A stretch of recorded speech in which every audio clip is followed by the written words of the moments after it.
Yes. Kepolisian Resort Aceh Utara memusnahkan belasan kilogram narkotika jenis sabu-sabu dan juga ganja yang diamankan dari 7 tersangka narkoba.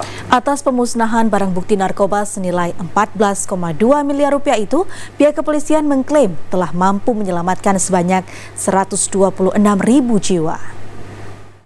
Barang bukti narkotika yang dimusnahkan Kepolisian Resort Aceh Utara yakni sabu seberat 12 kg, ganja kering siap edar seberat 6.250 gram, serta 50 batang pohon ganja.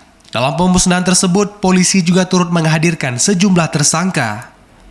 Pemusnahan barang bukti narkoba jenis sabu dilakukan dengan cara dilarutkan dengan menggunakan mesin pengaduk semen. Sementara untuk barang bukti ganja, pemusnahan dilakukan dengan cara dibakar. Kapolres Aceh Utara AKBP Deden Heksa Putra mengatakan, untuk narkotika jenis sabu yang dimusnahkan tersebut merupakan hasil penyitaan dan pengungkapan kasus pada 13 Mei lalu di Desa Kedeh, Kecamatan Pantai Raja, Pidijaya. Sementara barang bukti ganja merupakan hasil pengungkapan pada 21 dan 29 Maret 2023 lalu. Dari keseluruhan barang bukti ganja, 80 gram diantaranya telah disisihkan untuk pemeriksaan di Laboratorium Forensik Polda Sumut.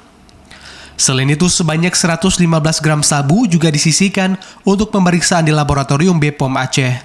Kami telah melakukan pemusnahan barang bukti narkotika jenis sabu dan jenis ganja.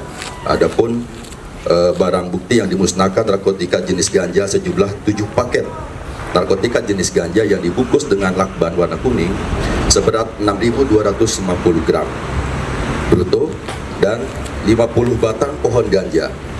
Atau sebagian narkotika jenis ganja tersebut telah disisihkan seberat 80 gram untuk kepentingan pemeriksaan di Laboratorium Forensik Polda Sumut. Kemudian untuk narkotika jenis sabu, jumlah 12 bungkus sabu yang dikemas dalam plastik teh Guan Yin Wang warna hijau seberat 12.000 gram bruto, yang dimana untuk kepentingan pemeriksaan laboratorium telah disisihkan 155 gram. Adapun dari barang bukti sabu telah diamankan 3 orang tersangka, kemudian dari barang bukti ganja juga telah diamankan 3 orang tersangka. Demikian. Dari pemusnahan barang bukti narkoba yang diperkirakan senilai 14,2 miliar rupiah tersebut, Kepolisian Resort Aceh Utara mengklaim telah mampu menyelamatkan sebanyak 126.000 jiwa. Dari Aceh Utara, Fajar Sidik, TVRI melaporkan.